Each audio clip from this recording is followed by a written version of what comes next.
Hello friends, welcome to Vel Roj and crime diaries. பஞ்சாப்ல இருக்க லூதியானா டிஸ்ட்ரிக்ட்ல நியூ ஜனக்புரிங்கிற ஒரு ஊர் இருக்கு. அந்த ஊர்ல சமன்லால்ங்கிற ஒரு நபர் தன்னோட குடும்பத்தோட இருந்துட்டு வராரு. இந்த சமன்லால்ங்கிற நபருக்கு 70 வயசாகுது. அவங்க மனைவி சுரிந்தர் காருங்கிற பெண்மணிக்கு 68 வயசாகுது. இந்த தம்பதிகள் கூட இந்த சமன்லால்ங்கிற நபரோட 96 வயசு சுர்ஜித் காருங்கிற ஒரு அம்மாவும் இருந்துட்டு வராங்க. மொத்தத்தில் இந்த வீட்டில் ஒரு 3 வயதான நபர்கள் தனியா இருந்துட்டு வராங்க. சமன்லால் அண்ட் சுரிந்தர் காருங்கிற இந்த தம்பதிகளுக்கு மொத்தம் 4 குழந்தைகள் இருக்காங்க. அந்த 4 பேருமே வெளிநாட்டில் இருக்காங்க. ஒருத்தர் பிரான்ஸ்ல இருக்காரு, ஒருத்தர் இட்டாலியில இருக்காரு, ஒருத்தர் யூஎஸ்ல இருக்காரு, ஒருத்தர் மலேசியால இருக்காரு. இப்படி 4 ஊர்ல அவங்க படிச்சுட்டு எல்லாருமே போய் வேற வேற துறையில வேலை பார்த்துட்டு இருக்காங்க. இந்த தம்பதிகள் என்ன பண்ணிருக்காங்க, தன்னோட பசங்களோட கொஞ்ச நாள் வெளிநாட்டில் இருந்திருக்காங்க. அதுக்கப்புறம் சில அரபு கண்ட்ரில இருந்திருக்காங்க. ஃபைனலா இவங்களுக்கு கொஞ்சம் போர் அடிச்சிருச்சு. தன்னோட சொந்த ஊர்லயே போய் இருக்கலாம்னு தான் இங்க வந்திருக்காங்க. ஸோ இங்க தன்னோட வயதான அம்மாவும் ஏற்கனவே உடல்நிலை சரியில்லாம இருக்கிறதுனால சரி அவங்களையும் பார்த்துக்கணும், நம்ம குடும்ப உறவுகள் கூட தன்னோட கடைசி காலத்துல டைம் ஸ்பெண்ட் பண்ணலான்னு கிட்டத்தட்ட ஒரு கடந்த 2-3 வருஷமா இந்த 3 பேரும் இந்த வீட்டில் தனியா இருந்துட்டு வராங்க. இந்த சமன்லால்ங்கிற நபரோட பிரதான தொழில் என்னன்னா, இவருக்கு நிறைய வீடு ஷாப்ஸ் எல்லாமே இருக்கு. அதை எல்லாத்தையும் வாடகைக்கு விட்டு மாசம் கிட்டத்தட்ட ஒரு 4-5 லட்சம் ரூபாய் வருமானம் வர்ற மாதிரி தான் ஒரு தொழில் செட் பண்ணி வச்சிருக்காரு. ஸோ ஆப்வியஸ்லி 4 பசங்களும் வெளிநாட்டில் சம்பாதிக்கிறாங்க. இவருக்கும் நிறைய பூர்வீக சொத்து இருக்கு. வாடகையே மாசம் 4 லட்சத்துக்கு மேல வர்றதுனால இப்ப இவர்கிட்ட எவ்வளவு பணம் இருக்குங்கிறத நம்மளால யூகிக்க முடியுது. ஸோ அந்த ஏரியால இருக்க மக்களுக்கு இந்த குடும்பம் ரொம்ப பரிச்சயமான குடும்பம். அதையும் தாண்டி அளவுக்கு அதிகமான மதிப்பு வச்சிருக்காங்க. இப்படி இந்த தம்பதிகளோட வாழ்க்கையும் அவங்களோட வாழ்க்கையில இறுதி காலங்களும் தன்னோட சொந்த ஊர்ல இவ்வளவு அமைதியா அவங்க இருந்துட்டு வர்ற இந்த நேரத்துல ஜூலை மாசம் 6ஆம் தேதி 2023ஆம் வருஷம் காலையில 7 மணிக்கு இவங்க வீட்டுக்கு ஒரு பால்காரர் வராரு. அவரோட வழக்கம் என்னன்னா 7 மணிக்கு வந்து பால் ஊத்துவாரு, வீட்டில் இருக்க காலிங் பெல் அடிப்பாரு. அன்னைக்கும் வழக்கம் போல வந்து காலிங் பெல் அடிக்கிறாரு. பட் அந்த வீட்ல இருந்து யாருமே ரெஸ்பாண்ட் பண்ணல, யாருமே கதவை திறக்கல. ஸோ இவர் என்ன நினைச்சுக்கிட்டாரு, ஓகே அவங்க ஏதோ ஒரு எமர்ஜென்சி வெளியூருக்கு போயிருப்பாங்கன்னு நினைச்சு இவர் கிளம்பி போயிடுறாரு. பிகாஸ் இதுக்கு முன்னாடி பல முறை நடந்திருக்கு. நிறைய எமர்ஜென்சி காரணமாக இந்த குடும்பம் திடீர்னு சொல்லாம ஏதாவது ஊருக்கு போயிடுவாங்க, ஒரு 4-5 நாள் கழிச்சு வருவாங்க. அந்த மாதிரி தான் இருக்கும்னு இந்த பால்காரர் கிளம்பி போயிடுறாரு. ஸோ பால்காரர் 7 மணிக்கு வந்துட்டு போறாரு. 8:30 மணிக்கு அவங்க வீட்டில் வேலை பார்க்குற வேலைக்கார பெண்மணி வராங்க. அவங்க வீட்டை கூட்டி தொடச்சி பாத்திரம் கழுவுறதுக்கு வராங்க. அவங்களும் காலிங் பெல் அடிக்கிறாங்க. இந்த வீட்டை யாருமே திறக்கல. அவங்களும் இதே தான் நினச்சிக்கிட்டாங்க, சரி இங்கே எமர்ஜென்சி கிளம்பி போயிருப்பாங்கன்னு போயிடுறாங்க. இப்படியே ஜூலை மாதம் 6ஆம் தேதி 2023ஆம் வருஷம் முடிஞ்சிருது. மறுநாள் காலையில் ஜூலை மாதம் 7ஆம் தேதி வெள்ளிக்கிழமை இதே மாதிரி காலையில் 7 மணிக்கு பால்கார் வராரு. அவரும் பெல் அடிச்சு பார்க்குறாரு. அப்பவும் கதவை திறக்கல. அதே மாதிரி மெய்டு வர்றாங்க 8:30 மணிக்கு, அப்பவும் கதவை திறக்கல. இப்படி 2 நாள் தொடர்ந்து அந்த வீட்டுக்குள்ள இருந்து எந்த ரெஸ்பான்ஸும் இல்லைங்கிறதுனால அந்த சுத்தி இருக்க மக்களுக்கும் இவங்களோட அந்த ஏரியால இருக்க குடும்ப உறவுகளுக்கும் ஒரு சின்ன சந்தேகம் வர ஆரம்பிக்குது. அப்ப என்ன பண்றாரு, இவங்களோட சொந்தக்கார ஒரு நபர் இவருக்கு ஃபோன் பண்றாரு, சமன்லாலுக்கு ஃபோன் பண்றாரு. ஃபோனு ரிங்கு போயிட்டே இருக்கு. யாருமே ஃபோனை எடுக்கிறதுக்கு ரெடியா இல்லை. அப்போ என்ன பண்ணுறாங்க, அந்த வீட்டுக்கு வெளியில் ஒரு கேட் இருக்கு. அதுக்கப்புறம் வீட்டுக்கு உள்ள கதவு பூட்டப்பட்டிருக்கு. அந்த கேட்டை பார்க்குறாங்க. கேட்டு வெளிப்புறமாக பூட்டலை. தட் மீன்ஸ் இவங்க கிளம்பி போல. அந்த கேட்டு வழியாக உள்ள எட்டி பார்க்குறாங்க. அவங்களோட வீட்டோட முன் கதவுகளும் உள்புறமாக தான் பூட்டப்பட்டிருக்கு, வெளிப்புறமாக பூட்டப்படலை. ஸோ கண்டிப்பாக இவங்க யாருமே வெளியூருக்கு போகலைங்கிற மாதிரி தெரியுது. அப்படி இந்த வீட்டில் இருக்க யாருமே வெளியூருக்கு போகலைன்னா ஏன் 2 நாளாக அவங்க வீட்டை விட்டு யாருமே வெளியில வரல? பிகாஸ் கடைசியில் இந்த குடும்பத்தில் இருக்கவங்கள எப்போ எல்லாரும் பார்த்தாங்கன்னா ஜூலை மாதம் 5ஆம் தேதி சாயங்காலம் 5:30 மணிக்கு பார்த்துருக்காங்க. பட் அதுக்கப்புறம் இந்த குடும்பத்தை சேர்ந்த 3 பேர்ல யாரையுமே வெளியில பார்க்கலங்கிற மாதிரி தான் அந்த மக்கள் சொல்றாங்க. இப்போ அந்த ஊர் மக்களுக்குலாம் என்ன பண்றதுன்னு தெரியல. இந்த வீட்டுக்குள்ள ஏதோ ஒரு அசம்பாவிதம் நடந்திருக்குமோங்கிற மாதிரி பதட்டம் வர்றதுனால சரி ஒன்று பண்ணுவோம், நம்ம வீட்டை உடைச்சி போய் பார்த்துடலான்னு ஃபர்ஸ்ட் ஆஃப் ஆல் அந்த வீட்டுக்கு வெளியில ஒரு கேட் இருக்கு, அந்த கேட்டை உடைக்கிறாங்க. அந்த கேட்டை உடைச்சிட்டு வீட்டுக்கு பக்கத்துல போகும்போதுதான் வீட்டுக்குள்ள இருந்து ஒரு பயங்கரமான ஸ்மெல் வருது. அதாவது கேஸ் லீக் ஆகிற ஸ்மெல் வருது. உடனே இவங்க என்ன பண்றாங்க, கிச்சனை போய் எட்டி பார்க்கறாங்க. அப்ப கிச்சன்ல அந்த கேஸ் போறதுக்காக பைப் இருக்கும் பாத்தீங்களா, அந்த பைப் கட் ஆயிருக்கு. அது வழியா கேஸ் லீக் ஆயிட்டு இருக்கு. அந்த ஸ்மெல் நல்லாவே வருது. மற்றபடி அந்த வீட்டுக்குள்ள எந்த ரெஸ்பான்ஸும் இல்லை. ஸோ இவங்க வீட்டை வெளியில இருந்து தட்டுறாங்க, மெயின் டோரை, அப்பவும் ரெஸ்பான்ஸ் இல்லை. வீட்டு கதவுகள் உள்புறமாக பூட்டப்பட்டிருக்கு. ஸோ இவங்க முடிவு பண்றாங்க, கண்டிப்பா கேஸ் லீக் ஆயிட்டு இருக்கு, இந்த வீட்டுக்குள்ள ஏதோ ஒரு பிரச்சனை நடந்திருக்கு, நம்ம ஒன்று பண்ணுவோம், கதவு உடைச்சு உள்ள போய் பார்த்துடலான்னு இந்த ஊர் மக்களே மெயின் டோரை உடைக்கிறாங்க. உடைக்கிறாங்க. அப்படி உடைச்சி உள்ள போய் பார்த்த அந்த பொதுமக்களுக்கு அந்த வீட்டோட பெட்ரூம்ல ஒரு மிகப்பெரிய பேரதிர்ச்சி காத்துட்டு இருக்கு. சமன்லால் அண்ட் சுரேந்தர் கார் அப்படிங்கிற இந்த தம்பதிகள் இருக்கிற அந்த வீட்டோட கதவுகள் எதுக்காக 2 நாள் தொடர்ந்து பூட்டப்பட்டிருக்கு, அவங்க வீட்டுல எப்படி கேஸ் லீக் ஆச்சு, அந்த பெட்ரூமுக்குள்ள பொதுமக்கள் என்ன பார்த்தாங்க அப்படிங்கிற பலவித குழப்பங்களும் திருப்பங்களும் நிறைஞ்ச பஞ்சாப்ல நடந்த ஒரு வித்தியாசமான ட்ரூ கிரைம் கேஸ் தான் இன்னைக்கு நம்ம இந்த வீடியோல பார்க்க போறோம். வழக்கம் போல இந்த வீடியோல இருந்து நம்ம வாழ்க்கைக்கு தேவையான சில முக்கியமான விஷயங்களை கத்துக்க போறோம். பிகாஸ் நம்ம எல்லாருமே மனிதர்கள் தான், எல்லாருமே தவறு செய்யறதுக்கு வாய்ப்பு இருக்கு. நம்மளையும் அறியாம சில தவறுகளை அது தவறுன்னு தெரியாமையே பண்ணிட்டு இருப்போம். பட் இந்த வீடியோ பார்க்கும்போது ஓகே இது ஒரு தப்பான கேரக்டர், இதை நம்ம கொஞ்சம் தவிர்த்துக்கலாம் அப்படிங்கிற மாதிரி நம்மளுக்கு ஒரு நல்ல விஷயங்களை தெரிஞ்சுக்கிறதுக்கு வாய்ப்பு இருக்கு. ஸோ கடைசி வரைக்கும் ஸ்கிப் பண்ணாம பாருங்க. அப்படி இந்த ஒட்டுமொத்த குடும்பத்துக்கும் இந்த வீட்டுக்குள்ள என்ன நிகழ்ந்ததுங்கிறத நம்ம தெரிஞ்சுக்கிறதுக்கு முன்னாடி உங்க டைம் 2 செகண்ட்ஸ் எனக்காக ஸ்பெண்ட் பண்ணி என்னோட வீடியோஸ் உங்களுக்கு பிடிச்சிருந்துச்சுன்னா லைக் பண்ணிட்டு கமெண்ட் பண்ணுங்க. இன்கேஸ் என்னோட சேனலை இது வரைக்கும் நீங்க சப்ஸ்கிரைப் பண்ணாம பார்த்தீங்கன்னா மறக்காம சப்ஸ்கிரைப் பண்ணி என்ன சப்போர்ட் பண்ணுங்க. அந்த வீட்டுக்குள்ள பொதுமக்கள் என்ன பார்க்கறாங்கன்னா, அந்த வீட்டுக்குள்ள இருக்க லிவிங் ரூம்லயும் பெட்ரூம்லயும் பலவித விஷயங்கள் கலஞ்ச நிலையில இருக்கு. வீட்டில் இருக்க வார்ட்ரோப்லாம் திறந்திருக்கு. தட் மீன்ஸ் யாரோ ஒரு நபர் அந்த வீடை ஃபுல்லாக சர்ச் பண்ணதுக்குரிய தடயங்கள் தெரியுது. ஸோ பெட்ரூம்ல என்ன கண்டுபிடிக்கிறாங்கன்னா, அந்த பெட்டுக்கு மேல சுரேந்தர் கார் அப்படிங்கிற இந்த 68 வயசு பெண்மணியோட அரை நிர்வாண சடலத்தை கண்டுபிடிக்கிறாங்க. அவங்க இடுப்புக்கு மேல எந்த ட்ரெஸ்ஸும் போல, பயங்கரமான தலையில கடுமையான காயம் ஏற்பட்டிருக்கு, ரத்தப்போக்கு ஏற்பட்டு அவங்களோட மரணம் நிகழ்ந்திருக்கு. அதே பெட்ல பக்கத்துல இந்த பெண்ணோட மாமியார் 96 வயசு பெண்மணி சுர்ஜித் கார்ங்கிற அந்த பெண்ணோட சடலத்தை பார்க்கறாங்க. அதுக்கப்புறம் இந்த கட்டிலுக்கு கீழே தரையில சமன்லால்ங்கிற அந்த 70 வயசு நபரோட சடலத்தை பார்க்கறாங்க. இதை பார்த்தவன பொதுமக்கள் வீறிட்டு கதறாங்க. உடனே எல்லாரும் பயந்துட்டு வீட்டை விட்டு வெளியில வந்து உடனே போலீஸுக்கு இதை பத்தி தகவல் சொல்றாங்க. போலீஸ் இந்த கிரைம் சீனை ஃபுல்லா செக் பண்ணி பார்க்கும்போது இந்த வீட்டுக்குள்ள எந்த விதமான ஃபோர்ஸ் என்ட்ரியும் இல்லை. அதாவது யாருமே கதவை உடைச்சிட்டு வந்த மாதிரி தெரியல. பட் போலீஸுக்கு இருக்கிற குழப்பமான விஷயம் என்ன அப்படின்னா, இந்த வீட்டுக்குள்ள இருக்க 3 பேரும் கொலை செய்யப்பட்டிருக்காங்க அப்படின்னா கண்டிப்பா கொலைகாரன் இந்த வீட்டு வழியா தப்பிச்சு போயிருப்பான். பட் எப்படி வீட்டோட கதவுகள் உள்புறமா தாழ்பால் போடப்பட்டிருக்கு? சரி, வீட்டுக்கு பின்னாடி ஏதாவது பேக் டோர் இருக்குமான்னு செக் பண்ணி பார்த்தா அந்த வீட்டுக்கு பின்னாடி எந்த விதமான பேக் டோரும் இல்லை. So first of all police இதை கண்டுபிடிக்கணும். அந்த கொலைகாரனோட என்ட்ரி பாயிண்ட் என்ன, எக்ஸிட் பாயிண்ட் என்ன அப்படிங்கிறத கண்டுபிடிக்கணும். மேலும் இந்த 3 பேரோட பிரேதங்களை செக் பண்ணி பார்க்கும்போது அந்த 3 பேரோட தலையில ஒரு கடுமையான ஆப்ஜெக்டை வச்சு தாக்கியிருக்காங்க. அந்த காயத்தோட விசிபிலிட்டியை வச்சு பார்க்கும்போது யாரோ ஒரு நபர் இவங்களை சுத்தியில வச்சு தாக்குனதுனால தான் அளவுக்கு அதிகமான ரத்தப்போக்கு ஏற்பட்டு இவங்களோட மரணம் நிகழ்ந்திருக்கு. மேலும் அந்த வீட்டில் இருக்க வார்ட்ரோப் எல்லாம் கலஞ்ச நிலையில இருக்கிறதுனால மேபி அந்த கொலைகாரன் இந்த வீட்டில் கொள்ளையடிக்க முயற்சி பண்ணிருப்பான்னு ஃபர்ஸ்ட் போலீஸ் திங்க் பண்றாங்க. பட் இன்னமே அந்த வீடை ஃபுல்லா தரவா செக் பண்ணி பார்க்கும்போது அந்த வீட்டுக்குள்ள இருக்க விலை உயர்ந்த பல பொருட்களை அந்த கொள்ளைக்காரன் எடுத்துட்டு போக முயற்சியே பண்ணலங்கிறதுனால இது உண்மையிலேயே ராபரிக்காக செய்யப்பட்ட கொலையா, இல்ல இது ராபரிக்காக செய்யப்பட்ட கொலை அப்படிங்கிற மாதிரி ஒரு பிம்பத்தை உருவாக்க யாராவது முயற்சி பண்ணியிருக்காங்களோங்கிற மாதிரி திங்க் பண்றாங்க. ஒருவேளை இப்படி கூட இருக்கலாம். சில பேர் கொள்ளையடிக்க வருவாங்க, கொலை பண்ணிடுவாங்க. சில பொருட்களை கொள்ளையடிச்சிட்டு இருக்கும்போது திடீர்னு வெளியில யாரோ சத்தம் வர மாதிரி கேட்கலாம். போலீஸ் ரோந்து வந்திருக்கலாம், ஏதோ ஒரு கூர்கா வந்திருக்கலாம். இந்த மாதிரி சத்தத்தில் பதட்டப்பட்டு உடனே எல்லாத்தையும் விட்டுட்டு கிளம்பி போயிருப்பாங்க. அந்த மாதிரி கூட நடந்திருக்கலாங்கிற மாதிரி நினைக்கிறாங்க. பட் அதே டயத்தில் இவங்களை கொலை பண்ண கொலைகாரன் என்ன பண்ணியிருக்கானா, நேராக கிச்சனுக்கு போயிருக்கான். இவங்களோட கேஸ் சிலிண்டர் போற அந்த பைப்பை வந்து கட் பண்ணியிருக்கான். ஸோ கேஸ் லீக் ஆகி இந்த இடத்துல ஒரு மிகப்பெரிய விபத்து நிகழணும் அப்படிங்கிற நோக்கத்துக்காண்டி தான் அதை பர்பஸாக கட் பண்ணி விட்டுட்டு போயிருக்கான். ஸோ அவன் ஒரு கேஸ் பைப்பை கட் பண்ணுற அளவுக்கு டைம் இருக்குன்னா ஏன் அவன் வீட்டில் இருக்க பொருட்களை கொள்ளையடிக்கிற அளவுக்கு டைம் இருக்காதா அப்படிங்கிற ஆங்கிளையும் போலீஸ் திங்க் பண்றாங்க. ஒட்டுமொத்தத்தில் இந்த கிரைம் சீனை பார்த்து போலீஸுக்கு தலையே சுத்திருச்சு. அவன் உள்ள எப்படி வந்தான் வெளியில போனான்னு தெரியல. அவன் எதுக்காக இந்த 3 பேரையும் கொலை பண்ணா அப்படிங்கிறத போலீஸால துளி கூட யூகிக்க முடியல. இப்படி போலீஸ் குழப்பமான ஒரு சூழ்நிலையில் இருக்கும்போது இவங்க உடல் எங்க கண்டுபிடிக்கப்பட்டதோ அதே பெட்ரூம்ல ஒரு வித்தியாசமான பொருளை கண்டுபிடிக்கிறாங்க. அதை வச்சு போலீஸ் ஒரு லிங்க் பண்றாங்க. அந்த கொலைகாரன் என்ன காரணத்துக்காக கேஸ் சிலிண்டரோட அந்த பைப்பை கட் பண்ணி விட்டுட்டு போயிருக்காங்க. இந்த 3 உடல் எங்க கண்டுபிடிக்கப்பட்டதோ அதே பெட்ரூம்ல எரிஞ்ச நிலையில ஊதுபத்தியை கண்டுபிடிக்கிறாங்க. அந்த ஊதுபத்தியை அந்த கொலைகாரன் தான் ஏத்தி வச்சுட்டு போயிருக்கணும், அதுல சந்தேகமே கிடையாது. எதுக்காக இந்த 3 பேரையும் கொலை பண்ணிட்டு அவன் ஊதுபத்தியை ஏத்தி வச்சுட்டு போயிருக்கணும்? ஒருவேளை அவங்களுக்கு இறுதி மரியாதை செலுத்துறதுக்காக பண்ணியிருக்கானா, இல்ல என்ன காரணத்துக்காண்டி அவன் இதை பண்ணியிருக்கலாம்னு யோசிச்சு பார்க்கும்போது போலீஸ் ஃபைனலா ஒரு தியரிக்கு வர்றாங்க. ஓகே, அந்த கொலைகாரனோட பிளான் என்னன்னா, இவங்களை கொலை பண்ணிட்டு இந்த வீடை ஃபுல்லா நெருப்புல அப்படி எரிஞ்சு போற மாதிரி இந்த தடயங்களை எல்லாத்தையும் அழிக்கிறதுக்காக ஒரு மிகப்பெரிய தீ விபத்தை ஏற்படுத்துறதுக்காக முயற்சி பண்ணியிருக்கான். அதை எப்படி பண்ணியிருக்கான்னா, இந்த கொலை பண்ணி முடிச்சு அவன் வெளியில போனதுக்கு அப்புறம் ஆட்டோமேட்டிக்கா இங்க நெருப்பு வர மாதிரி பண்ணியிருக்கான்.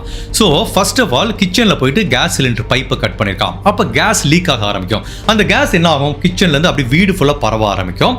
எப்போ அந்த கேஸ் வந்து பெட்ரூமுக்கு வருதோ, இங்க ஒரு ஃப்ளேம், ஒரு நெருப்பு இருக்கணும். அதுக்கு என்ன பண்ணிருக்கான், ஒரு 10 ஊதுபத்தி எடுத்து அதை நல்லா நெருப்புல எரிய விட்டு அந்த புகையெல்லாம் வர்ற வரைக்கும் வெயிட் பண்ணிட்டு இருந்திருக்கான். ஸோ இவனோட அனுமானம், அந்த கேஸ் அப்படியே லீக் ஆகி இந்த பெட்ரூமுக்குள்ள வரும்போது திடீர்னு பர்ஸ்ட் ஆயிரும் அப்படின்னு நினைச்சிட்டு போயிருக்கான். பட் ஆக்சுவலா அது நடக்கல. அதுக்கு என்ன காரணங்கிறத police later point of time கண்டுபிடிக்கிறாங்க.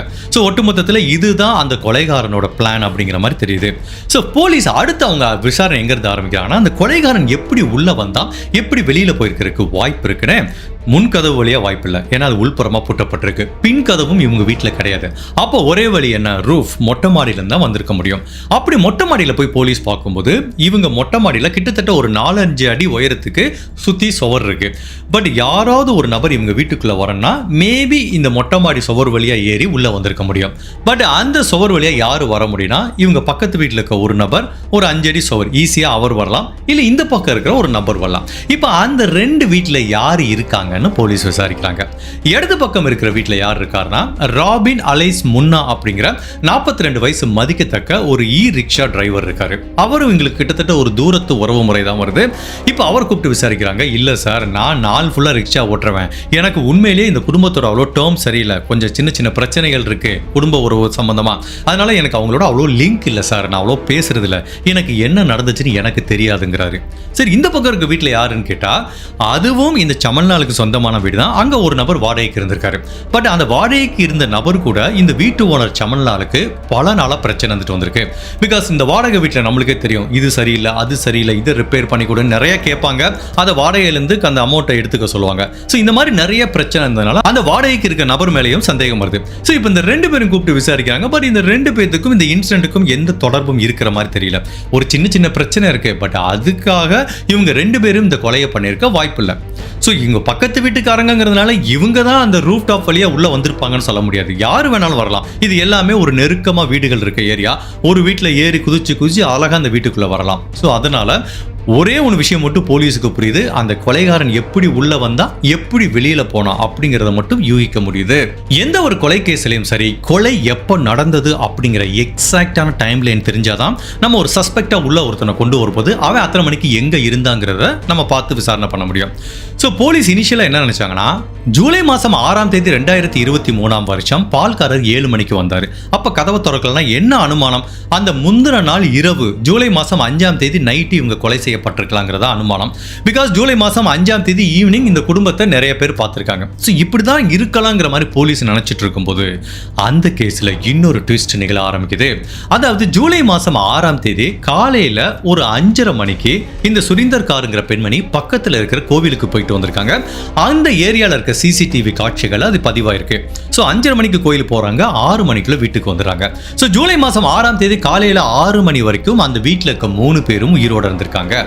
அப்ப என்ன நிகழ்ந்திருக்கலாம் அப்படின்னா, இவங்க எப்ப கோயிலுக்கு போயிட்டு வந்தாங்களோ அந்த 6 மணிலேருந்து 7 மணிக்குள்ள இடைப்பட்ட இந்த டயத்துல ஜூலை மாதம் 6ஆம் தேதி வியாழக்கிழமை தான் இந்த கொலை நடந்திருக்கலாங்கிற மாதிரி போலீஸோட அனுமானம். இப்போ அடுத்தபடியா போலீஸ் அந்த ஏரியால இருக்க சிசிடிவி காட்சிகள் உதவியோட மேபி இந்த டயத்துக்குள்ள இந்த வீட்டுக்குள்ள யாராவது வந்துட்டு போனாங்களா, இல்ல அந்த ஏரியால சந்தேகப்படுற மாதிரி யாராவது இருந்தாங்களாங்கிறத செக் பண்றாங்க.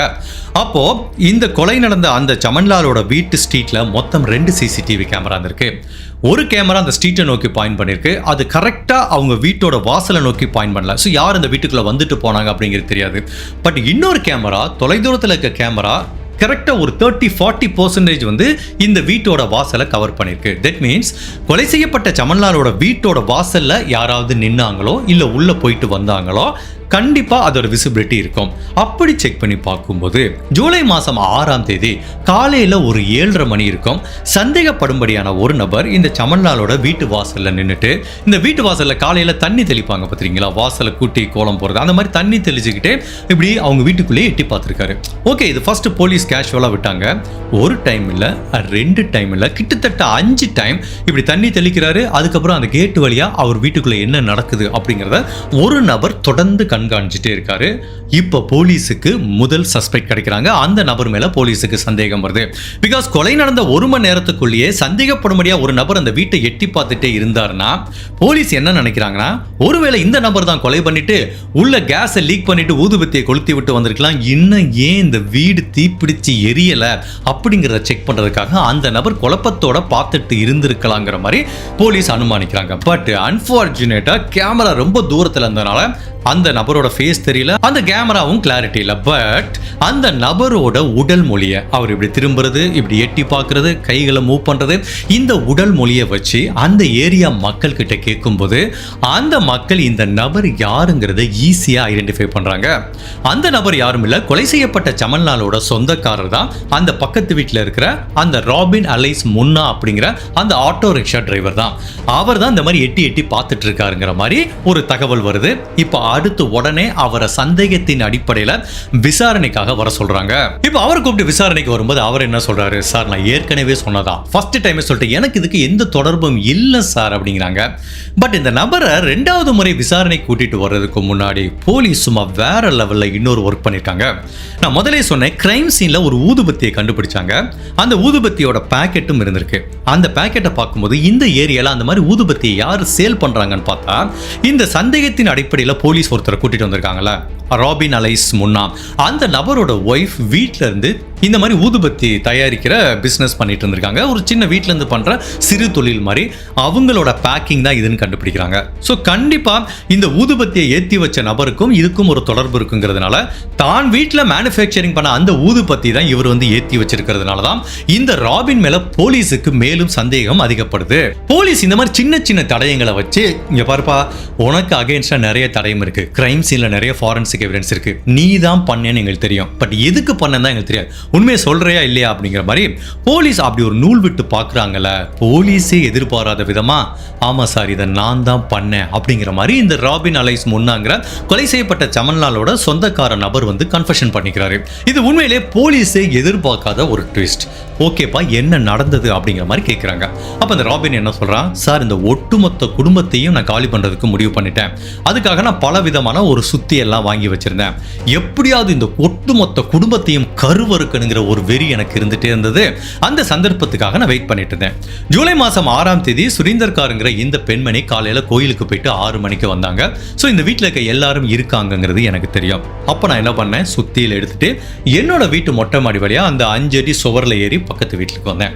அப்போ மேலே இருக்கிற அந்த பாத்ரூம் பக்கத்தில் போகும்போது இந்த சுரீந்தர் காருங்கிற பெண்மணி அப்போதான் கோயிலுக்கு போயிட்டு வந்து திரும்பவும் குளிக்கிறதுக்காக பாத்ரூம் போயிருந்தாங்க. அவங்க அப்படி பாத்ரூம்ல இருந்து வெளியில வர நேரத்தில் என்ன பார்த்துடுறாங்க. உடனே சுத்தியில வச்சு அவங்க தலையில ஒரே அடி. அவங்களும் பயந்துட்டு பெட்ரூமுக்கு போறாங்க. பட் விடாம அவங்கள சுத்தியில வச்சு அடிச்சு அடிச்சு தலைய உடஞ்சி ரத்த வெள்ளத்துல மிதந்து இறந்து போயிடுறாங்க. அவங்களோட கூச்சல், அந்த சத்தத்தை கேட்டு அவங்க கணவரும் மாமியாரும் வர்றாங்க. ஃபர்ஸ்ட் ஆஃப் ஆல் அந்த மாமியார் 96 வயசு பாட்டி வர்றாங்க. அவங்களையும் இதே மாதிரி சுத்தியில வச்சு அடிச்சு 2 பேத்தையும் பெட்ல படுக்க வச்சிடறான். இவங்க 2 பேரோட அலறல் சத்தத்தை கேட்டு சமன்லால் வர்றாரு. அப்ப எதிர்த்து நிக்கிற தன்னோட சொந்தக்கார பையனை பாக்குறாரு. அவ கொலை வெறியில இப்படி சுத்தியில வச்சுட்டு நிக்கிறான். அப்படி இருந்தா கூட தன்னோட மனைவியோட உயிரையும் அம்மாவோட உயிரையும் காப்பாத்துறதுக்காக இவர் இடையில போய் போராடுறாரு. பட் அவங்களுக்கு என்ன மாதிரி ஒரு காயம் கிடைச்சதோ அதே காயம் தான் இவருக்கும் கிடைக்குது. தலையில அதே மாதிரி சுத்தியில வச்சு அடிச்சு இந்த 3 பேத்தையும் கொலை பண்றான். அதுவும் ஃபர்ஸ்ட் அந்த பெண்மணி குளிச்சிட்டு வந்ததுனால தான் அவங்க அரை நிர்வாணமா அந்த பெட்ல படுத்திருந்திருக்காங்க. சோ இந்த 3 பேரையும் கொலை பண்ணி முடிச்சதுக்கு அப்புறம் அந்த வீட்ல இருக்க வார்ட்ரோப்ல இருக்க கொஞ்சம் பணம் நகைகளை எடுத்துக்கிறான். அதுக்கப்புறம் பக்கத்துல ஒரு சூட்கேஸை பார்க்கறான். அவனோட அசம்ஷன் என்னன்னா அதுல நிறைய பணம் இருக்கு. இவர் வந்து நிறைய வீட்டை வாடகைக்கு விடுறதுனால அதுல நிறைய பணம் வச்சிருக்காருன்னு அந்த சூட்கேஸையும் எடுத்துக்கிறான். அதுக்கப்புறம் இந்த எவிடன்ஸ் தடைகள் எல்லாத்தையும் அழிக்கிறதுக்காக அவன் ஃபர்ஸ்ட் என்ன பண்றான், கிச்சனுக்கு போகிறான். அங்கே இருக்க கேஸ் சிலிண்டர் அந்த பைப்பை கட் பண்ணி விடுறான். அதுக்கப்புறம் ஒரு ஊதுபத்தி பாக்கெட் எடுத்து வந்திருக்கான். அதை அந்த இவங்களோட 3 உடல் எங்கே இருக்கோ அந்த பெட்ரூமில் கொளுத்தி வச்சிடறான். ஸோ நான் ஏற்கனவே சொன்ன மாதிரி அந்த கேஸ் அப்படி லீக் ஆகி இங்கே வரும்போது இது பர்ஸ்ட் ஆகி இந்த வீடே எரிஞ்சு போயிடும். இவங்க 3 பேரும் கருகிடுவாங்க, எந்த தடயங்களும் கிடைக்காது அப்படிங்கிற அசம்ஷனில் தான் இவன் போகிறான். ஸோ எந்த வழியா இவன் வந்தானோ அதே வழியாக ஒரு சூட்கேஸ் எடுத்துக்கிறான். கொலை பண்ணுறதுக்காக பயன்படுத்தப்பட்ட அந்த சுத்தியல் எடுத்துக்கிறான். வீட்டுக்கு போகிறான். அந்த சுத்தியில ரத்தம் தோய்ந்த நிலையில் இருக்கு. அதை ஃபுல்லாக க்ளீன் பண்ணுறான். ட்ரெஸ்ஸை மாற்றிக்கிறான். அவன் ஒய்ஃபுக்கு எதுவுமே தெரியாது. ஸோ இவனும் வெயிட் பண்ணிட்டே இருக்கான். பக்கத்து வீட்டிலேருந்து பர்ஸ்ட் ஆகி அப்படியே பாம்பு அடிக்கிற மாதிரி சத்தம் கேட்குன்னு ஒன்றுமே கேட்கல. இவனுக்கு என்ன பண்ணுறதுனே தெரியல. உண்மையிலேயே ஏன் இந்த வீடு இன்னும் நெருப்பு பிடிக்காம இருக்கு, ஏன் வந்து கேஸ் லீக் ஆகி வெடிக்காம இருக்குன்னு ஒரே குழப்பத்தில் இருந்திருக்கான். பட் ஆக்சுவலாக என்ன நடந்திருக்கு அப்படின்னா, அவங்களோட கேஸ் சிலிண்டர் அப்போ ஆல்மோஸ்ட் தீந்து போகிற ஸ்டேஜில் இருந்திருக்கு. ஜஸ்ட் ஒரு 10% தான் இருந்திருக்கு. அதனால இவன் எப்போ அந்த கேஸ் பைப்பை கட் பண்ணி விடுறானோ அது கிச்சனுக்குள்ளேயும் அந்த லிவிங் ரூம்லையுமே சுற்றிட்டு இருந்திருக்கு. ஃபார்ச்சுனேட்டாக இந்த பெட்ரூம் வரைக்கும் அந்த கேஸ் லீக் ஆகி போகல. அதனால தான் இது வெடிக்கல. ஸோ இவனை அந்த வாசல்ல இருந்து ஏன் இது வெடிக்கலன்னு பார்த்துருக்கான். இவனுக்கு காரணம் புரியல. திரும்ப உள்ள போறதுக்கு இவன் பயம். உள்ள போனா திரும்ப மாட்டிப்போன்னு தெரியும். சரி, அதனால தட்ஸ் ஓகே, எப்படி அவங்க உடல் 2-3 நாள் ஆகும், அதுக்குள்ளே கொஞ்சம் டீகம்போஸ் ஆயிருன்னு சொல்லி இவனும் அதை ஃப்ரீயா விட்டுருக்கான். ஸோ இவன் சொன்னதுக்கு அப்புறம் இவன் வீட்டில் இருக்க ரத்தம் தோய்ந்த நிலையில கொலை பண்றப்ப இவன் போட்டிருந்த அந்த ட்ரெஸ்ஸை கண்டுபிடிக்கிறாங்க. கொலைக்காக பயன்படுத்தப்பட்ட சுத்தியலை கண்டுபிடிக்கிறாங்க. இவன் என்ன மாதிரி ஒரு ஊதுபத்தி பாக்ஸ் அந்த கிரைம் சீன்ல விட்டுட்டு போனானோ கிட்டத்தட்ட அதே மாதிரி பாக்ஸ் தான் அவங்க வீட்டில் இருக்கு. அதையும் ஒரு தடயமா கலெக்ட் பண்ணிக்கிறாங்க. ஒட்டு மொத்தத்தில் இந்த கிரைமை இவன் தான் பண்ணியிருக்கான் அப்படிங்கிறதுக்கு ஃபாரன்சிக் பெர்ஸ்பெக்டிவ்லயும் நிறைய தடயங்களை கண்டுபிடிச்சிடறாங்க. இவனும் கன்ஃபெஷன் பண்ணிக்கிறான். இப்போ நம்ம எல்லாத்துக்கும் இருக்கிற கொஸ்டின் என்னன்னா, என்ன காரணத்துக்காக இவன் அந்த ஒட்டுமொத்த குடும்பத்தையும் கருவறுக்கணும் அப்படிங்கிற மாதிரி அடுத்த கொஸ்டின் கேட்குறாங்க. சார், எனக்கும் அந்த குடும்பத்துக்கு கொஞ்சம் மிஸ் அண்டர்ஸ்டாண்டிங் இருக்கும் சார். அவங்க கொஞ்சம் பணக்காரங்க, ஓவர் திமிரா பேசுவாங்க, பணத்திமிரில் பேசுவாங்க. நாங்களாம் கஷ்டப்படுற குடும்பம், ஒரு ஏளனமாக பார்ப்பாங்க, மதிக்க மாட்டாங்க. சரி, ஓகே, அது பணக்காரங்களுக்கு இருக்கிற திமிருன்னு நானும் ஃப்ரீயாக விட்டுருப்பேன். பட் எனக்கு மெயின் பிரச்சனை என்னன்னா, எனக்கு 42 வயசாகுது, என்னோட ஒய்ஃபுக்கு 35 வயசாகுது. எங்களுக்கு திருமணமாகி கிட்டத்தட்ட 10 வருஷம் ஆச்சு. எங்களுக்கு குழந்தை இல்லை. நம்மளுக்கே தெரியும் இந்த மாதிரி கிராமத்தில் குழந்தை இல்லைன்னா எப்படி கேட்பாங்கன்னு. 1 மாதம் ஆனாலே வீட்டில் விசேஷம் இல்லையான்னு கேட்பாங்க. அடுத்து இப்படியே 10 வருஷம் ஆச்சுன்னா என்ன பண்ணுவாங்கன்னா, ஏளனமாக பார்க்க ஆரம்பிப்பாங்க. ஒன்று ஒரு பொண்ணை மலடிப்பாங்க, இல்லை ஒரு ஆணாக இருந்தால் நீ ஒரு ஆண்மையற்றவங்கிற மாதிரி ஒரு முத்திரையை கொத்த முயற்சி பண்ணுவாங்க. இந்த மாதிரி தான் கிராமத்தில் நடக்கும். இதில் என்ன பிரச்சனை, யாருமே மனசுக்குள்ள வச்சிருக்க மாட்டாங்க. நிறைய பேர் அதை ஓப்பனாக கேட்டு குழந்தை இல்லாதவங்களை காயப்படுத்திட்டே இருந்திருப்பாங்க. இந்த ராபின்கிற நபருக்கும் குழந்தை இல்லைங்கிறதுனால இந்த சமன்லாலோட ஒய்ஃப் இருக்காங்களா, 68 வயசு சுரேந்தர் காருங்கிற பெண்மணி, அடிக்கடி இவனை வந்து டீஸ் பண்ணிட்டே இருப்பாங்களாம். என்னடா 10 வருஷம் ஆச்சு கல்யாணம் ஆகி இன்னும் குழந்தை இல்லையா அப்படிங்கிற மாதிரி ஒரு ஏளனமா கேட்கறது. அவங்க ஏளனமா கேட்கிற ஒவ்வொரு வார்த்தையும் தான் ஆண்மையற்றவனா இருப்பேன் அப்படிங்கிறத இவங்க குத்தி காட்டுற மாதிரியே இவனுக்கு ஒரு குற்ற உணர்வு இருந்திருக்கு. அதை எல்லாத்தையும் தாண்டி இந்த சுரேந்தர் கார் ஒரு நாள் என்ன சொல்லியிருக்காங்கன்னா, ஆமா, உனக்கு தான் இவ்வளவு நாள் குழந்தை இல்லையே, உனக்கு அந்த மாதிரி ஏதாவது உதவி கேட்ட வேற யார்கிட்டயோ போய் கேட்க வேண்டியதானா, அவங்க யாராவது ஹெல்ப் பண்ணுவாங்க, உன்னால முடியலன்னா அவங்க ஹெல்ப் பண்ணுவாங்களே அப்படிங்கிற மாதிரி இவனோட தன்மானத்தை தீன்ற மாதிரி இவனோட ஒட்டுமொத்த ஆண்மைத்தன்மையும் சந்தேகப்படுற மாதிரி கேட்டதுனால அந்த ராபின்கிற நபருக்கு சுரேந்தர் காருங்கிற இந்த பெண்மணி மேல பயங்கர கோபம் வந்திருக்கு. ஏற்கனவே குடும்ப பிரச்சனை இருக்கு. பட் எப்போ இப்படி ஓப்பனா நான் ஆண்மையற்றவன், என்னோட மனைவி இன்னொருத்தங்கிட்ட அனுப்பி குழந்தை பெத்துக்க வச்சுக்கோங்கிற மாதிரி இவ்வளவு கேவலமா பேசினாங்களோ, அப்போ ஒட்டுமொத்த இந்த குடும்பத்துக்கும் நான் பாடம் புகட்டுறேன் அப்படிங்கிற காரணத்துக்காண்டி தான், அந்த அவமானத்தை தீர்த்துக்கிறதுக்காண்டி தான் அந்த கொலையை பண்றேங்கிறான். பட் இவனோட பெர்ஸ்பெக்டிவ் கொள்ளையடிக்க போகணுங்கிறது இல்லை. பட் உள்ள போறான், இந்த இன்சிடென்ட்டை பண்ணிட்டா அட்லீஸ்ட் கிடைக்கிற பணத்தை சுருட்டிக்கிட்டா இவனுக்கு உதவியா இருக்கும்னு அங்கங்க வார்ட்ரோப்ல ஒரு பெட்டி நிறைய பணம் இருக்குன்னு நினைச்சு எடுத்துட்டு போயிருக்கான். பட் அந்த பெட்டியில ஆக்சுவலா ஒண்ணுமே இல்லை, அவங்க வீட்டு ட்ரெஸ் தான் இருந்திருக்கு. இவன் உண்மையிலேயே கொள்ளையடிக்கணுங்கிற நோக்கத்தோட வந்தா அவங்க வீட்டு லாக்கர்ல அவ்வளோ பணம் வச்சிருக்காங்க, நகைகள் இருக்கு, அதை எடுத்துட்டு போயிருக்கலாம். பட் அதை இல்லாம இவனோட வந்த வேலையை முடிச்சுக்கிறான். அப்ப அங்கங்க இருக்க வார்ட்ரோப்ல கிடைக்கிற சின்ன சின்ன பொருட்களை எடுத்துட்டு போயிருக்கான். இதுதான் சார் நடந்தது, இதுக்காண்டிதான் சார் இந்த நான் கொலை பண்ணேன் அப்படிங்கிறத ராபின்கிற இந்த நபர் கன்ஃபெஷன் பண்ணிக்கிறாரு. பட் இந்த விசாரணையில போலீஸ் என்ன கண்டுபிடிக்கிறாங்கன்னா, இந்த கொலைக்கு ஒன்லி ராபின் மட்டும் தான் காரணம். அவனோட ஒய்ஃபுக்கு இதுக்கு சம்மந்தமே இல்லை. இவன் இந்த மாதிரி ஒரு கொலை பண்ணாங்கிறதே அவங்க ஒய்ஃபுக்கு தெரியல, அன்லஸ் அன்டில் போலீஸ் கண்டுபிடிக்கிற வரைக்கும். பட் அப்போ கூட இவன் போலீஸ் கிட்ட என்ன சொல்றான், சார் உங்களுக்கு ஒரு சின்ன ரிக்வஸ்ட் வைக்கிறேன், என் ஒய்ஃபையும் சேர்த்து என் கூட ஜெயிலுக்கு அனுப்பி வச்சிருங்க. இதுக்குடா அவங்க தான் எந்த தப்பும் பண்ணலன்னு. இல்லை சார், இப்போ நானும் ஜெயிலுக்கு போயிடுறேன், என் ஒய்ஃபு குழந்தை இல்லைன்னு எல்லாம் அவளுக்கு கேவலமாக பேசுவாங்க, அவள் தனியாக கஷ்டப்படுவா, அவளை என் கூட ஜெயிலுக்கு அனுப்பி வச்சிருங்க சார்ங்கிற மாதிரி சொல்லியிருக்கான். பட் அவங்க ஒய்ஃப் என்ன சொல்லியிருக்காங்க, ஐயோ நானும் ஜெயிலுக்குலாம் போக மாட்டேன், எனக்கு இதுக்கு எந்த சம்மந்தம் இல்லை, நான் தனியாக நிம்மதியாக இருந்துக்கிறேங்கிற மாதிரி சொல்லியிருக்காங்க. பட் இந்த வார்த்தை எப்படி வருதுன்னா, தனக்கு குழந்தை இல்லை, இந்த சமூகமும் இப்படி எத்தனை பேரும் தன்னை ஆண்மையற்றவங்கிற மாதிரி குத்தி காட்டுறாங்க, தனக்கு இந்த மாதிரி குழந்தை பெற்றுக்க தகுதி இல்லாதவங்க மாதிரி இந்த சமூகமே தன்னை ஒதுக்குது அப்படிங்கிறார். அளவுக்கு அதிகமான தாழ்வு மனப்பான்மை இவனுக்கு இருந்திருக்கு. அதை சில பேர் நேரடியாக சுட்டி காட்டும் போது இவனுக்கு அந்த தாழ்வு மனப்பான்மை கோபமா வெளிப்பட்டிருக்கு. ஸோ இந்த வழக்கோட விசாரணை இன்னுமே நீதிமன்றத்தில் நடந்துட்டு இருக்கு. ஸோ இதுல இந்த நபர் தான் கொலை பண்ணியிருப்பாருங்கிறது 100% உறுதியா தெரியுது. கண்டிப்பா இந்த ராபின் அலைஸ் முன்னாங்கிற நபருக்கு ஆயுள் தண்டனை கிடைக்கிறதுக்கு நிறையவே வாய்ப்பு இருக்கு. இந்த கேஸ்ல இருந்து நம்ம எடுத்துக்க வேண்டிய மிக முக்கியமான விஷயம் என்ன அப்படின்னா, மைண்ட் யுவர் ஓன் பிசினஸ் அப்படிங்கிற மாதிரி ஆங்கிலத்தில் ஒரு வார்த்தை சொல்லுவாங்க. உன் வேலையை மட்டும் நீ பார்த்துட்டு போய், இதெல்லாம் உனக்கு தேவையா அப்படிங்கிறது அதுக்கு அர்த்தம். நம்ம 90% பாதி பேர் அதை பண்ணுறதில்ல. தேவையில்லாமல் அடுத்த விஷயத்தில் போய் தலையிறது. இன்கேஸ் அவன் எனக்கு ஏதாவது உதவி வேணும், இல்லை ஏதாவது ஒரு அட்வைஸ் கொடுன்னு கேட்காட்ட கூட பரவாயில்ல, தேவையில்லாமல் அவன் வீட்டில் போய் அவனோட குடும்ப விஷயத்துலையோ பர்சனல் விஷயத்துலையோ தேவையில்லாமல் மூக்க நுழைக்கிறதுக்கு பேர் தான் மைண்ட் யுவர் ஓன் பிஸ்னஸ்ன்னு சொல்லுவாங்க. அந்த மாதிரி தேவையில்லாமல் நம்ம அடுத்தவங்க விஷயத்தில் மூக்க நுழைக்கும் போது என்ன ஆகும்னா, அதில் எதிரில் இருக்க நபருக்கு வந்து மிகப்பெரிய எரிச்சல் உணர்வை உண்டு பண்ணும். அதனால இந்த 2 பேத்துக்கும் இடைப்பட்ட உறவு வந்து அஃபெக்ட் ஆகிறதுக்கு சான்ஸ் இருக்கு. பட் அது ரொம்ப மோசமான ஒரு சூழ்நிலை எட்டும் போது இந்த மாதிரி கிரைம்ல கூட நடக்கிறதுக்கு வாய்ப்பு இருக்கு. இந்த கிரைமோட மூல காரணம் என்ன, இதோட ட்ரிகர் பாயிண்ட் என்ன அப்படின்னு பார்த்தா நம்மளுக்கு நல்லாவே தெரியும். சுரீந்தர் காருங்கிற இந்த 68 வயசு பெண்மணி முன்னாங்கிற இந்த 42 வயசு நபர்கிட்ட பல வருடங்கள் திருமணமானதுக்கு அப்புறம் குழந்தை இல்லை அப்படிங்கிறத சுட்டி காட்டி, நீ ஒரு ஆண்மை இல்லாதவன், நீ வேணா வேற யார்கிட்ட போய் உதவி கேளுங்கிற மாதிரி ரொம்ப தரக்குறைவா பேசினதா அவரோட தன்மானத்தை தூண்டி விட்டுருக்கு. இது கொலை வரைக்கும் போயிருக்கு. பட் இந்த பெண்மணிக்கு இது தேவையா? உனக்கு ஏற்கனவே நல்ல 60-70 வயசாச்சு, 4 பசங்க இருக்காங்க, எல்லாம் செட்டில் ஆயிட்டாங்க, நீ வயசான காலத்தில் ஒரு சந்தோஷமான நிம்மதியான வாழ்க்கையை வாழ்ந்துட்டு இருக்க.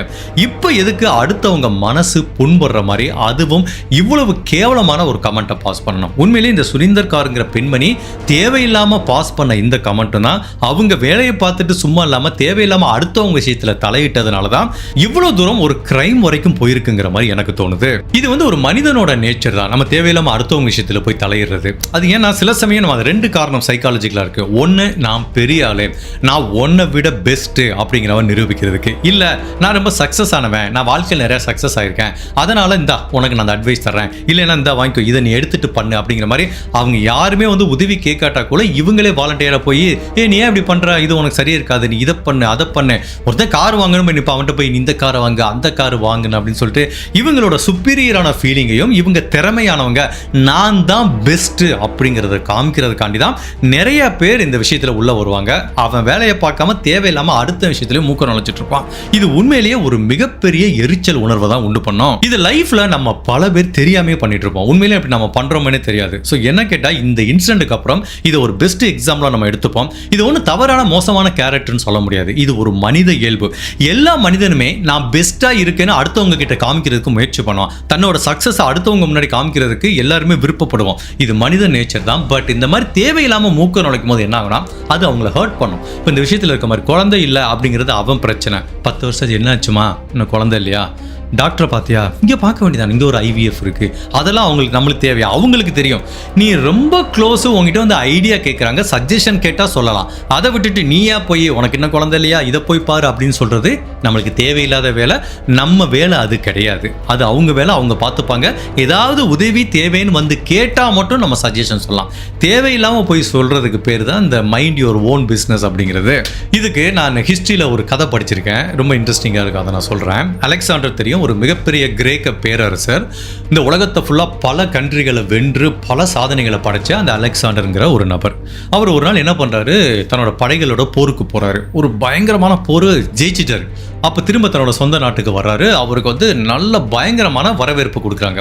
அதாவது நல்ல அரசாங்கத்தில் உயர்ந்த பதவியில் இருக்கிறவங்களது அடிமட்ட மக்கள் வரைக்கும் அவரை புகழ்ந்து தள்ளுறாங்க. இவர் அப்படி அந்த நாட்டுக்குள்ளே வரும்போது எல்லாருமே எழுந்து நின்று மரியாதை செலுத்தி இப்படி தலையை குனிஞ்சு போ பண்ணி நம்மளோட பேரரசர் அவ்வளவு வெற்றி வாகை சூடிட்டு வர்றாருங்கிற மாதிரி அவருக்கு பயங்கரமான வெல்கம் கொடுத்துட்டு இருக்காங்க. இவரும் அப்படி இருமாப்போட வர்றாரு. அப்போ என்ன பண்ணுறாரு, இப்படி ஸ்ட்ரீட்டில் இப்படி நடந்து வந்துட்டு இருக்கும்போது இப்படி ஓரத்தில் பார்க்குறாரு ஒரு பிச்சைக்காரன். அவன் நாட்டில் இப்படி இந்த வடிவேல் ஒரு படத்தில் இருக்க மாதிரி இப்படி கையை வச்சு பேசாமல் படுத்து இப்படி என்ன நடக்குதுன்னு இப்படி ஜாலியாக பார்த்துட்டு இருக்கான். உடனே இவர் கூட வந்த படை வீரர்களுக்கு பயங்கர அவமானம் போச்சு. ஏன்டா ஊரில் இருக்க எல்லாருமே வந்து இப்படி நிற்கிறாங்க, நீ மட்டும் இப்படி அரசர் முன்னாடி மரியாதை இல்லாமல் இருக்கு, எந்திரா அப்படிங்கிற மாதிரி ஒரு வாழை உருகிட்டு இப்படி போகிறாங்க கோமா. அப்போ இந்த அலெக்சாண்டர் என்ன சொல்கிறாரு, நீ இரு நான் போய் பேசுகிறேன்னு இவர் போகிறாரு. இவர் போய் பக்கத்தில் போய் நிற்கிறாரு. அப்போ அந்த பிச்சைக்காரன்ட்ட சொல்கிறாரு, இங்கே பாருப்பா, நான் தான் வந்து அலெக்சாண்டர், இந்த கண்ட்ரியோட மிகப்பெரிய பேரரசர். உனக்கு என்ன வேணும்னாலும் கேளு, நான் உனக்கு தர்றேன். நான் யாருக்கிட்ட இந்த மாதிரி கேட்டதில்லை, நீ தாராளமாக கேளு அப்படிங்கிற மாதிரி ஒரு இருமாப்போட சொல்கிறாரு. அப்போ அந்த பிச்சைக்காரன் சொல்கிறான், எனக்காக ஒன்று செய்யுங்க சொல்கிறான்.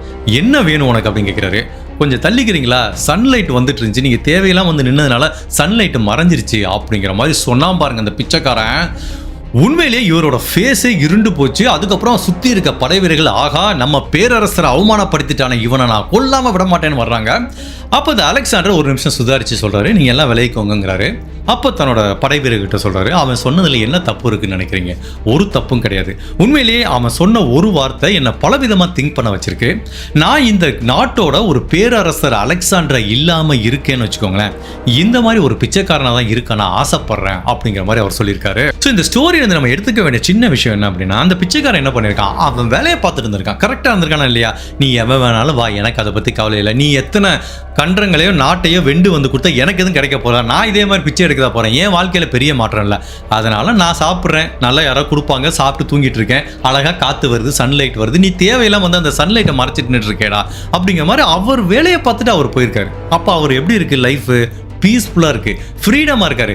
இப்போது நம்ம ஒருத்தவங்ககிட்ட போய் தேவையில்லாமல் அட்வைஸோ இல்லை நம்ம விஷயத்தையோ போய் ஷேர் பண்ணும்போது அன்னெசரியாக டாக் கொடுக்கும்போது என்ன ஆகும்னா, ஒரு டிபெண்டன்சி கிரியேட் ஆகிரும், நம்மளுக்கு அந்த ஃப்ரீடம் போயிடும் ஆக்சுவலி. ஸோ இந்த மாதிரி நம்ம தேவையில்லாமல் அடுத்தவங்க விஷயத்தை தலையிடாமல் நிம்மதியாக இருந்தோம்னு வச்சுக்கோங்களேன், ஆக்சுவலாக நம்மளுக்கும் ஃப்ரீடம் கிடைக்கும், பீஸ் ஆஃப் மைண்டு கிடைக்கும். அதுதான் இந்த பிச்சைக்காரனுக்கு கிடைச்சிருக்கு. இந்த பிச்சைக்காரனுக்கு கிடைச்ச அந்த நிம்மதியும் ஃப்ரீடமும் இந்த நாட்டோட பேரரசருக்கு கிடைக்கல, அதுதான் உண்மை. ஸோ கண்டிப்பாக அந்த மைண்ட் யுவர் ஓன் பிஸ்னஸ் அப்படிங்கிறத நம்ம லைஃப்பில் எல்லாருமே அந்த தவறை பண்ணியிருப்போம். நானும் பண்ணியிருக்கேன், எனக்கும் அந்த மாதிரி பலவித நிகழ்வுகள் நிகழ்ந்திருக்கு. அந்த மாதிரி ஒரு நிகழ்வுகள் நிகழும் போது நம்மளுக்கு தோணும், இது நம்மளுக்கு தேவையா, பேசாமல் சும்மா இருந்திருக்கலாமே அப்படிங்கிற மாதிரி தோணும். ஸோ நம்ம எல்லாருமே அந்த மாதிரி ஒரு சூழ்நிலையை கடந்து வந்திருப்போம். இல்லை இந்த ஸ்டோரியிலேருந்து எடுத்துக்கலாம் பாருங்கள், இது எல்லாமே சிம்பிளாக முடிஞ்சிடும். சில விஷயங்கள் நம்ம என்கிட்ட ஒரு கேட்போம், ஃப்ரெண்டுகிட்ட போய் ஒருத்தன் காரு எடுக்க புதுசாக கார் ஓட்டுறோன்னு வச்சுக்கோங்களேன், அவன் வந்து கார் ரிவர்ஸ் எடுக்காமல் கஷ்டப்பட்டுட்டு இருப்பான். நம்ம வந்து ரொம்ப நாளாக கார் ஓட்டுறோம்னு வச்சுக்கோங்களேன், நம்மளாம் எவ்வளோ பேர் டிரைவர், நீ வா நான் ஓட்டுறேன் பாருப்ப அப்படின்னு நம்ம வாலண்டியராக போயிட்டு தேவையில்லாமல் அவனுக்கு உதவி செய்கிறோன்னு போயிட்டு காரை ரிவர்ஸ் எடுக்கும்போது நம்ம போய் இடிச்சிட்டோம்னு வச்சுக்கலாம், எவ்வளோ பெரிய அவமானமாக இருக்கும். இந்த மாதிரி குட்டி குட்டி நிகழ்வுகள்லாம் நம்ம வாழ்க்கையில் நிகழ்ந்திருக்கோம், அதை கடந்து வந்திருப்போம்.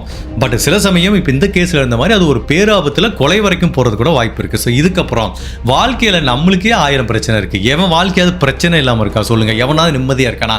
நம்ம வாழ்க்கையிலே 1000 பிரச்சனை இருக்குது, நம்மளுக்கு இதுக்குப்பா அடுத்தவன் பிரச்சனை அப்படிங்கிறத மைண்டில் வச்சுப்போம். இந்த கேஸ்லேருந்து அதை நம்ம ஒரு லெசனாக எடுத்துப்போம். இதுக்கப்புறம் இது வரைக்கும் நம்ம எப்படி இருந்தாலும் இனிமேல் தேவையில்லாமல் அடுத்தவங்க விஷயத்துக்குள்ள மூக்க நுழைப்பாமல் இருப்போம். இந்த கேஸை பற்றி நீங்கள் என்ன நினைக்கிறீங்க? உங்களோட கருத்தை மறக்காம இந்த வீடியோவில் பதிவு பண்ணுங்க. இந்த மாதிரி அனதர் கேஸில் உங்களை சந்திக்கிறேன். Till then, stay safe, take care, bye.